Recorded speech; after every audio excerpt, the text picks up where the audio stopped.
Ayo berinvestasi akhirat, bangun rumahmu di surganya. Sempurnakanlah ibadah Anda dengan beramal jariah yang pahalanya tidak terputus hingga akhir kiamat.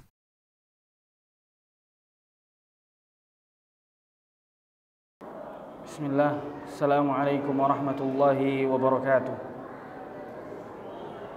Alhamdulillahi Rabbil alamin, wabihi nasta'inu ala umurid dunya waddin, wassalatu wassalamu ala ashrafil anbiya'i wal mursalin, Nabiyyina Muhammadin wa ala alihi wa ashabihi ajma'ina, amma ba'd. Ayyuhal muslimun, a'azani Allah wa iyyakum jami'an. Pertama-tama kita panjatkan puja dan puji syukur kehadirat Allah Subhanahu wa taala atas karunia dan limpahan nikmat yang Allah berikan kepada kita, sehingga Allah Subhanahu wa taala berikan kita kesempatan untuk bisa berkumpul di salah satu rumah di antara rumah-rumah Allah Subhanahu wa taala dalam rangka menunaikan kewajiban kita, yaitu salat maghrib secara berjamaah. Kemudian tak lupa semoga salawat serta salam tercurahkan kepada Nabi besar kita Nabi Muhammad sallallahu alaihi wasallam, kepada keluarga beliau, para sahabat beliau dan para pengikutnya hingga akhir zaman. Baik, insyaallah kita lanjutkan pembahasan kita pada kitab Ashru Qawaid fi Tazkiyatin Nufus di Syekh Abdul Razzaq bin Abdul Muhsin Al-Abbad Al-Badr hafizahumullah. Kita lanjutkan pembahasan kita tentang 10 kaidah pensucian jiwa yang merupakan buku karangan Syekh Abdul Razzaq hafizahullah. Setelah sebelumnya kita sudah membahas kaidah ketiga, bahwasannya Al-Quran adalah sumber dari pensucian jiwa. Barang siapa yang ingin mensucikan jiwanya, maka hendaknya dia memperbanyak membaca Al-Quran, mentadaburinya, memahami maknanya dan mengamalkannya. Maka Al-Quran akan membersihkan jiwanya. Sekarang kita masuk ke kaidah keempat, yaitu Al-Qa'idatul Rabi'ah ittikhadul uswah wal qudwah, yaitu mencari suri tauladan, mencari panutan, yaitu Nabi sallallahu alaihi wasallam. Ayyuhal muslimun, a'azani Allah wa iyyakum jami'an. Mencari teladan atau mencari panutan ini sangat penting dalam agama kita. Sangatlah penting, terutama di masa-masa sekarang. Berapa banyak kita dapati anak-anak kita dari kaum muslimin, mereka punya idola-idola yang lain selain Rasulullah dan para sahabat.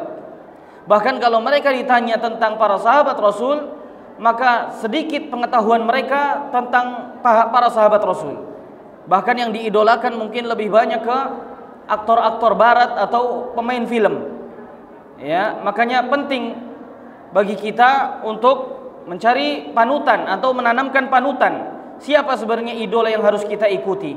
Siapa sebenarnya panutan yang harus kita contoh? Nah, kaidah keempat dalam pensucian jiwa adalah kita mencari panutan atau idola yang harus kita ikuti. Karena idola ini sangat penting. Kata Nabi SAW, anta ma'aman ahbabta. Kamu itu bersama idola yang kamu cintai. Kalau kita mencintai Rasulullah, menjadikan Rasulullah sebagai panutan, suri tauladan, maka insya Allah kita bersama Rasulullah sallallahu alaihi wasallam. Namun na'udzubillah, kalau ternyata idola kita justru orang-orang kafir, orang-orang di luar Islam, kita jadikan contoh, kemudian ternyata dia masuk neraka, maka kita pun ikut dilemparkan ke dalam api neraka. Qala Allah azza wa jal, Allah subhanahu wa ta'ala berfirman, laqad kana lakum fi rasulillahi uswatun hasanah liman kana yarjullaha wal yawmal akhir wa dzakarallaha katsira. Sungguh telah ada pada diri Rasulullah itu suri tauladan yang baik bagi orang-orang yang menginginkan, bagi orang-orang yang mengharapkan perjumpaan dengan Allah dan menginginkan hari akhir. Wa dzakarallaha katsira, dan bagi orang-orang yang mengingat Allah Subhanahu wa taala dengan ingatan yang banyak, yaitu orang-orang yang banyak mengingat Allah Subhanahu wa taala. Kata Allah, telah ada pada diri Rasulullah itu suri tauladan yang baik. dari seluruh sisi, dari ucapan beliau, dari perbuatan beliau, dari seluruh sisi telah ada pada diri Rasulullah itu suri tauladan yang baik. Bagi siapa? Kata Allah, bagi orang-orang yang mengharapkan perjumpaan dengan Allah. Yang kedua, bagi orang-orang yang beriman kepada hari akhir. Yang ketiga, bagi orang-orang yang banyak mengingat Allah Subhanahu wa ta'ala. 3 golongan ini adalah orang-orang yang akan menjadikan Rasulullah sebagai suri tauladan. Ya, yaitu orang-orang yang mengharapkan perjumpaan dengan Allah, orang-orang yang beriman terhadap hari akhir, dan yang ketiga adalah orang-orang yang banyak mengingat Allah. 3 golongan ini yang dia akan menjadikan Rasulullah sebagai suri tauladan. Maka hendaknya kita menjadi salah satu dari 3 ini. Ya, kalau kita tidak mengharapkan perjumpaan dengan Allah, atau kita mengharapkan perjumpaan dengan Allah dan beriman kepada hari akhir dan juga mengingat Allah Subhanahu wa taala, ya, dengan banyak mengingat Allah, maka ini akan menumbuhkan di dalam jiwa kita yaitu Rasulullah sebagai panutan, sebagai suri tauladan. Qala Ibnu Katsir rahimahullah, Ibnu Katsir rahimahullah berkata, "Hadhil ayatul karimah aslun kabirun fit ta'assi bi Rasulillah." Ayat ini merupakan pokok yang besar atau landasan pokok fit ta'assi bir Rasul, agar kita itu menjadikan Rasul sebagai suri tauladan atau menjadikan Rasul sebagai panutan. Fi aqwalihi, dalam seluruh perkataannya, wa af'alihi, dalam seluruh perbuatannya, wa ahwalihi, dan dalam seluruh kegiatan hariannya Nabi sallallahu alaihi wasallam. Ayat ini adalah landasan pokok untuk kita menjadikan Rasul sebagai suri tauladan. Bagaimana tidak kita jadikan Rasul sebagai suri tauladan sementara beliau adalah orang yang paling bersih hatinya? Sebagaimana riwayat Abdullah bin Mas'ud radhiyallahu anhu, kata beliau, "Nadharallahu ila qulubil ibad." Sesungguhnya Allah Subhanahu wa taala melihat kepada seluruh hati hambanya sampai hari kiamat.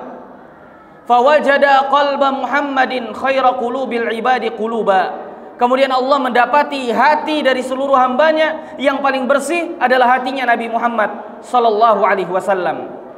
Ya, fakhtarallahu lihamli risalati, sehingga kemudian karena Nabi Muhammad hatinya yang paling bersih, Allah memilihnya untuk memikul beban risalah. Tsumma nadhara ila qulubil ibadi min ba'dih. Kemudian setelah Allah memilih Nabi SAW dengan predikat hati terbaik, hati yang paling bersih, maka Allah melihat kepada hati-hati hambanya yang lain. Fawajada qalba ashabihi khaira qulubil ibadi quluba. Ternyata Allah dapati hati sahabat Nabi itu adalah hati yang terbaik dari seluruh umat manusia yang ada. Fakhtarallah li suhbati nabiyyih, sehingga kemudian Allah memilihnya untuk menemani nabinya. Perhatikan perkataan Ibnu Mas'ud. Kata Ibnu Mas'ud, Allah melihat hati seorang hamba sampai hari kiamat. Ternyata Allah dapati hati yang paling bersih adalah hatinya Nabi Muhammad sallallahu alaihi wasallam. Kemudian setelah itu Allah melihat hati-hati hambanya. Ternyata Allah dapati hati yang paling bersih adalah hati sahabat Nabi sallallahu alaihi wasallam. Oleh karenanya asar ini menunjukkan kita harus menjadikan Rasulullah dan para sahabatnya sebagai suri tauladan. Kenapa? Karena hati mereka yang paling bersih. Kalau kita menginginkan kebersihan bagi hati kita, menginginkan kesucian bagi jiwa kita, maka ikutilah orang-orang yang sudah dapat predikat bersih hatinya, suci jiwanya, yaitu mereka Rasulullah dan para sahabat. Wa qala Al-Hasan Al-Basri rahimahullah, kemudian Hasan Al-Basri rahimahullah berkata, qala qaumun ala ahdi Nabi sallallahu alaihi wasallam inna nuhibbu rabbana hubban syadida. Hasan Al-Basri berkata, pernah datang suatu kaum di zaman Nabi SAW yang mereka mengklaim, mereka mengaku bahwasanya mereka itu sangat mencintai Allah Subhanahu wa taala. Fa anzalallahu tabaraka wa taala hadhil ayah. Kemudian Allah turunkan ayat untuk membuktikan, untuk menguji siapa di antara mereka yang cintanya jujur dan siapa di antara mereka yang cintanya dusta kepada Allah Subhanahu wa taala. Allah turunkan ayat. Ayat tersebut adalah dalam surat Al-Imran. Allah berfirman, "Qul in kuntum tuhibbunallaha fattabi'uni yuhibbukumullah." Kata Allah, katakanlah wahai Muhammad, jika kalian mencintai aku, kata Allah, maka fattabi'uni, maka ikutilah Nabi Muhammad sallallahu alaihi wasallam. Jadi bukti cinta kita kepada Allah adalah dengan mengikuti Nabi SAW, menjadikan beliau sebagai panutan, menjadikan beliau sebagai suri tauladan. Itu adalah bukti kecintaan kita jujur kepada Allah Subhanahu wa ta'ala. Siapa yang mengaku mencintai Allah namun ternyata dia tidak mengikuti Rasul, tidak menjadikan Rasul sebagai suri tauladan, maka cintanya dusta kepada Allah Subhanahu wa ta'ala. Kata Allah, yuhibbukumullah. Kalau kalian mengaku mencintai Allah dan mengikuti Rasul, maka Allah akan mencintai kalian. Ya, ini adalah ini adalah ayat untuk menguji siapa saja yang mengaku mencintai Allah, apakah dia mengikuti Rasulullah atau tidak. Siapapun yang tidak mengikuti Rasul berarti cintanya dusta kepada Allah Subhanahu wa ta'ala. Fattiba'ur Rasul sallallahu alaihi wasallam wa ta'assi bihi dalilun ala sidqi mahabbatillahi ta'ala. Mengikuti Rasul dan menjadikannya sebagai suri tauladan adalah bukti yang sangat kuat, ya, bukti kejujuran seorang hamba dalam mengaku mencintai Allah Subhanahu wa ta'ala, dalam pengakuannya mencintai Allah Subhanahu wa ta'ala. Li'anna al-ittiba'a wal iqtida'a bin Nabi sallallahu alaihi wasallam was-sayri ala manhajihi al-qawim huwa 'ainut tazkiyah.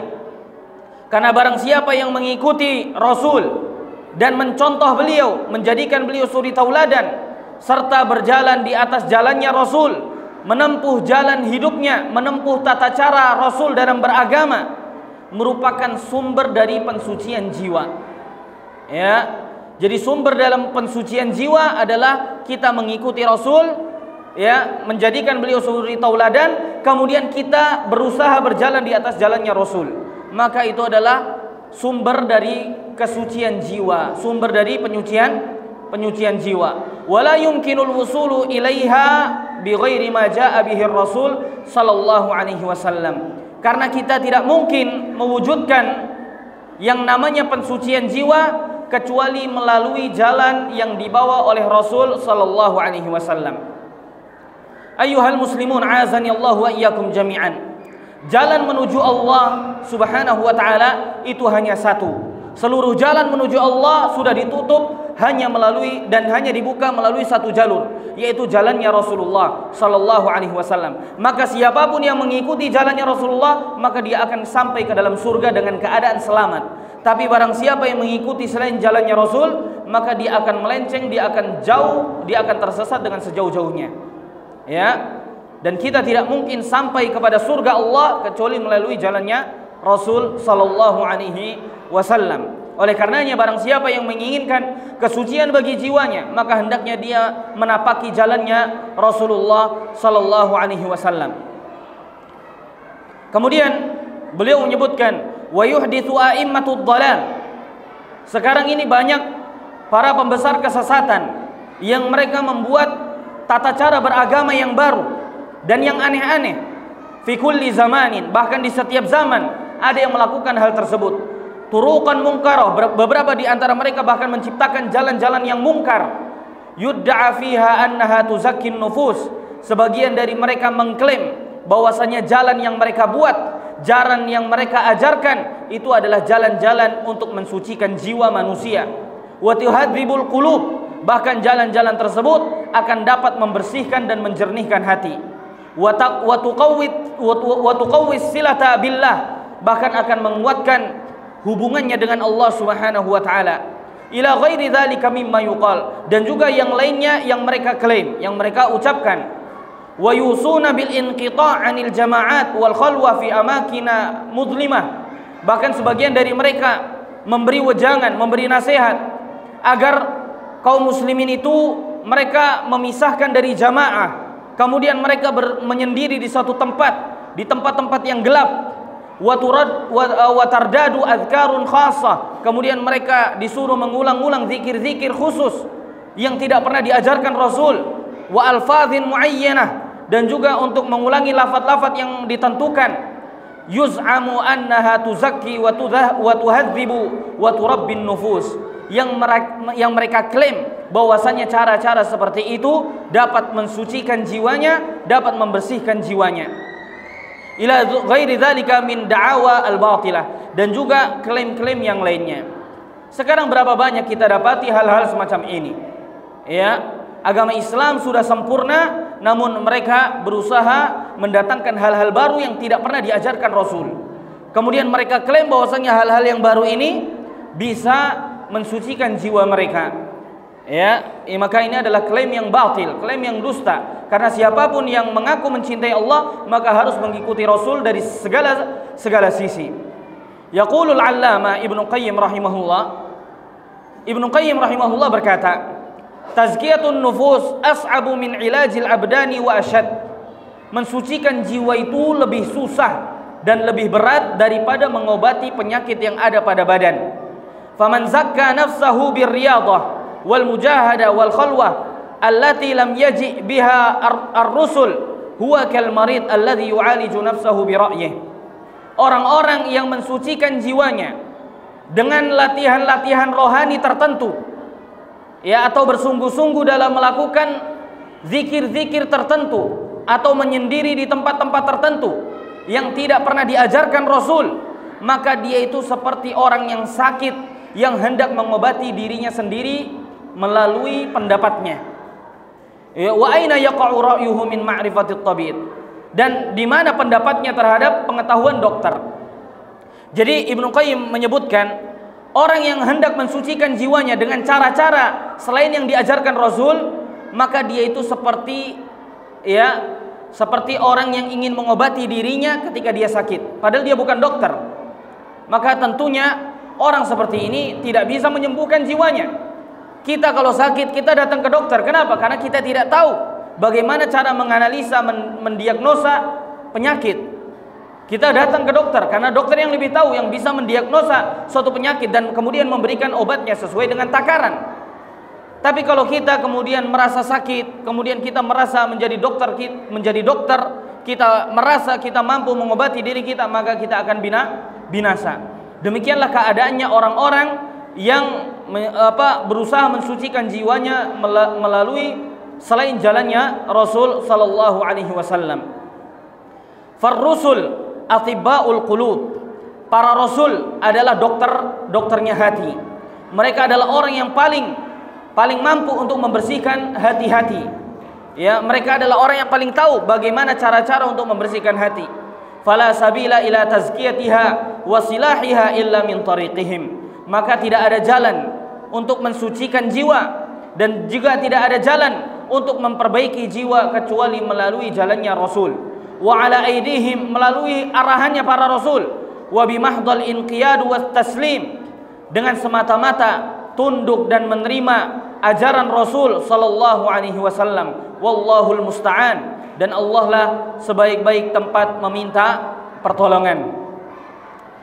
Wa aidan, kemudian dijelaskan juga, dan juga fajami'ul a'mal allati laisa 'alaiha amrun nabi sallallahu alaihi wasallam mardudah 'ala sahibiha. Semua amalan yang tidak pernah diajarkan oleh Nabi sallallahu alaihi wasallam atau tidak pernah dicontohkan oleh Nabi SAW, maka amalan tersebut akan tertolak. Amalan tersebut tidak akan diterima oleh Allah Subhanahu wa taala. Kama qala Nabi sallallahu alaihi wasallam, sebagaimana Nabi sallallahu alaihi wasallam bersabda, "Man 'amila 'amalan laisa 'alaihi amruna fahuwa raddun." Barang siapa yang mengamalkan suatu amalan yang tidak ada contohnya dari kami, maka amalan itu tertolak, tidak diterima di sisi Allah Subhanahu wa taala. Ya, kita lihat contoh bagaimana ada seseorang yang dia menyalahi aturan Rasul sallallahu alaihi wasallam, sedangkan dia mengklaim bahwasannya jalan tersebut adalah jalan kebaikan. Maka kemudian para ulama menjelaskan bagaimana hal tersebut dapat membinasakannya. Contoh misalnya diriwayatkan dari Sa'id bin Musayyib rahimahullah. Beliau adalah seorang tabi'in. Beliau pernah melihat seorang laki-laki salat setelah terbit fajar lebih dari 2 rakaat. Di mana Nabi SAW hanya memerintahkan salat atau ketika syuruk, ya, atau ketika matahari mulai terbit, ya, maka kita hanya dibolehkan salat 2 rakaat. Ternyata di sana ada orang yang salat setelah terbitnya fajar, salat lebih dari 2 rakaat. Maka kemudian Sa'id bin Musayyib menegur orang tersebut sambil berkata, "Ya, atukhalifu Rasulullah, apakah kamu menyelisih Rasul? Maka kemudian orang tersebut berkata, ya Aba Muhammad, ayu'adzibani Allahu 'ala shalah? Wahai Abu Muhammad, apakah Allah akan mengazabku karena salat? Apakah karena saya salat Allah akan mengazab saya? Maka kata Sa'id bin Musayyib, la, tidak, demi Allah, Allah tidak akan mengazabmu karena kamu salat. Walakin yu'adzibaka Allah ala khilafika li Rasulillah sallallahu alaihi wasallam. Akan tetapi Allah akan mengazabmu karena kamu menyelisihi Rasul. Lihat bagaimana ada orang yang dia berusaha, dia merasa dia butuh salat lebih banyak.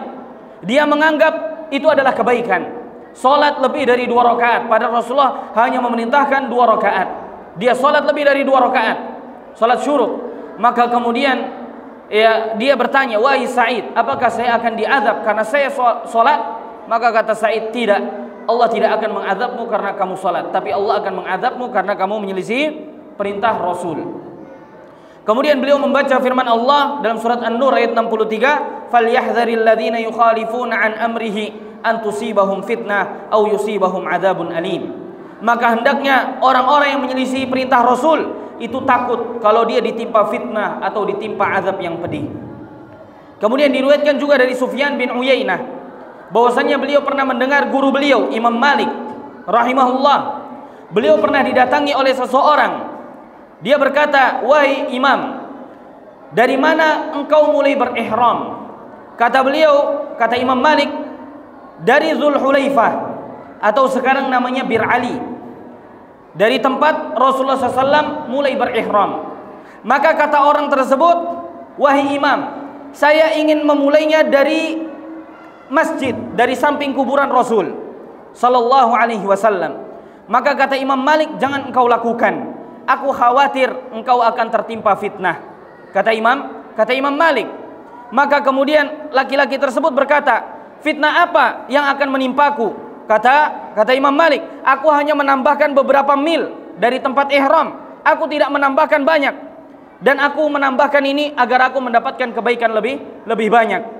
Maka kata Imam Malik, fitnah apa yang lebih besar daripada engkau mengaku lebih pintar daripada Rasul, engkau menambahkan sesuatu yang tidak pernah diajarkan Rasul dan engkau menganggapnya sebagai kebaikan yang dapat memberikan pahala. Ini kata Imam Malik. Ada seorang laki-laki berusaha menambahkan beberapa mil dari tempat ihram yang merasa bahwasanya penambahan itu dapat menambah kebaikan. Kata Imam Malik, ya, orang tersebut telah terkena fitnah. Maka orang tersebut berkata, fitnah apa wahai Imam? Maka kata Imam Malik, fitnah apa yang lebih besar yang menimpamu daripada engkau mengklaim bahwasanya dirimu lebih tahu daripada Rasul tentang agama. Rasul memerintahkanmu dari sini, kamu menambahkan dari tempat yang lain. Lihat bagaimana kemudian Imam Malik membaca firman Allah, "Falyahdharil ladzina yukhalifuna an amrihi an tusibahum fitnah aw yusibahum adzabun alim." Maka hendaknya orang-orang yang menyalahi perintah Rasul itu takut kalau mereka ditimpa fitnah atau cobaan atau mereka ditimpa azab yang pedih. Orang-orang yang menyelisih Rasul mereka akan ditimpa fitnah atau azab. Kita lihat bagaimana para sahabat Nabi SAW ketika mereka menyelisih perintah Rasul, mereka pun diuji, ditimpa musibah sama Allah Subhanahu wa taala. Seperti misalnya kisah dalam perang Uhud. Bagaimana Rasulullah SAW memberikan wasiat kepada pasukan pemanah agar tidak turun. Ketika kami kalah, kami menang, maka kalian jangan turun. Kalaupun kalian melihat tubuh jasad-jasad kami telah dimakan oleh burung-burung bangkai, maka jangan sampai kalian turun kecuali setelah datang perintahku. Kata Nabi SAW. Namun ternyata pasukan Rumat turun ketika melihat ghanimah berceceran di bawah. Ketika mereka turun, maka kemudian pasukan Khalid bin Walid memutari gunung dan membunuh mereka, sehingga kemudian pasukan Khalid dengan mudah menyerang kaum muslimin, sehingga kemudian kaum muslimin kocar-kacir. Lihat bagaimana ketika kaum muslimin menyalahi perintah Rasul, Allah timpakan kepada mereka musibah. Inilah yang dimaksud falyahdharil ladzina yukhalifuna an amrihi an tusibahum fitnah aw yusibahum adzabun alim. Ya, orang-orang yang menyelisih Rasul maka mereka akan ditimpa fitnah atau mereka ditimpa azab yang pedih. Kemudian qala Sufyan bin Uyainah rahimahullah. Imam Sufyan bin Uyainah berkata, "Inna Rasulullah SAW huwal mizanul akbar." Rasul itu adalah barometer utama. kebenaran. Tolak ukur kebenaran adalah Rasul. Fa'alaihi tu'radul asya, maka segala sesuatu itu tolak ukurnya adalah Rasulullah sallallahu alaihi wasallam. Ala khuluqihi, baik berupa akhlak, wasiratihi, perjalanan hidupnya, wahadihi, dan petunjuknya. Maka semuanya, baik itu berkaitan dengan akhlak, perjalanan hidup, dan petunjuknya, maka ini sebagai tolak ukur.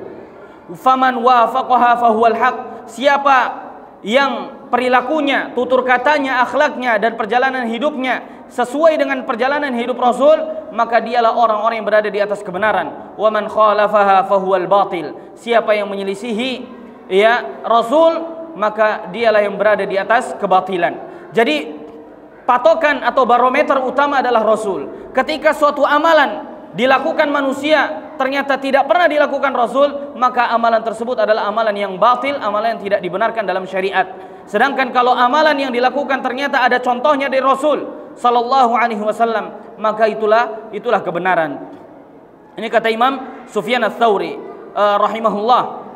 Sufyan bin Uyainah, walihada wajaba ala man arada tazkiyatan nafsihi an yujahida nafsahu ala al-ittiba' wal iqtida' wat ta'assi bi Rasul sallallahu alaihi wasallam. Oleh karenanya maka diwajibkan bagi barang siapa yang menginginkan kesucian bagi jiwanya, hendaknya dia bersungguh-sungguh untuk mengikuti Rasul, bersungguh-sungguh untuk mencontoh Rasul, bersungguh-sungguh untuk menjadikan Rasul sebagai suri tauladan.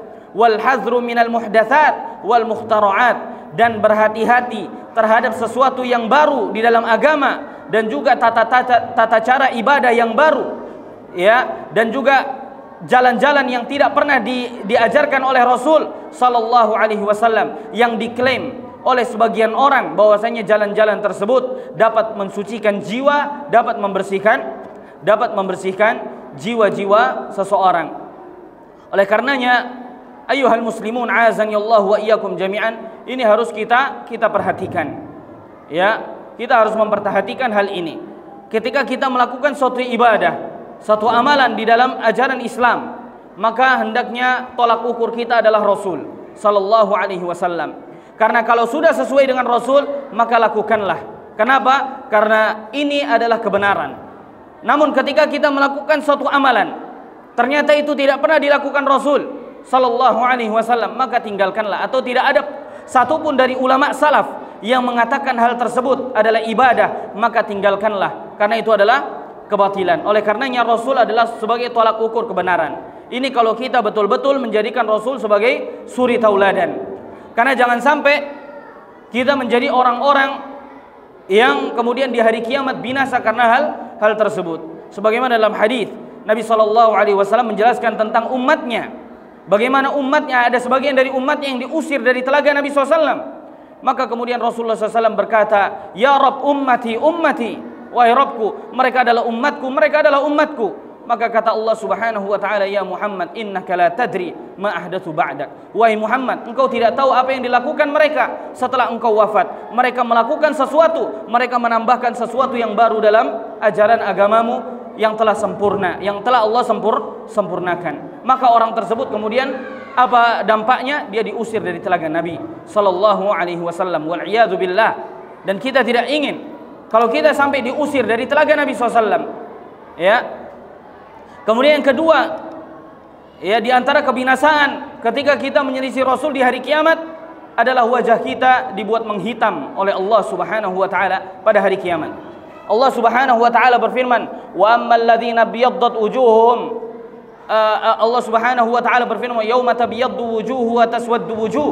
Hari di mana wajah-wajah seseorang itu dibuat bersinar oleh Allah, dan hari di mana wajah-wajah seseorang itu dibuat menghitam sama Allah Subhanahu wa taala. Maka kata Ibnu Abbas radhiyallahu anhuma, yakni ibyaddu wujuhu ahli sunnah wal jamaah, yaitu wajah-wajah ahlu sunnah wal jamaah pada hari itu akan dibuat bersinar oleh Allah Subhanahu wa taala, wa taswaddu wujuhu ahlil bid'ah. Maka pada hari itu orang-orang yang mengadakan sesuatu yang perkara yang baru dalam agama, maka pada hari itu wajah mereka dibuat menghitam oleh Allah Subhanahu wa ta'ala. Bahkan Ibnu Abbas kemudian menafsirkannya, tarhaquha qatarah, wajah mereka itu ditutupi dengan debu-debu, ulaika humul kafaratul fajarah. Mereka adalah orang-orang kafir yang penuh dosa.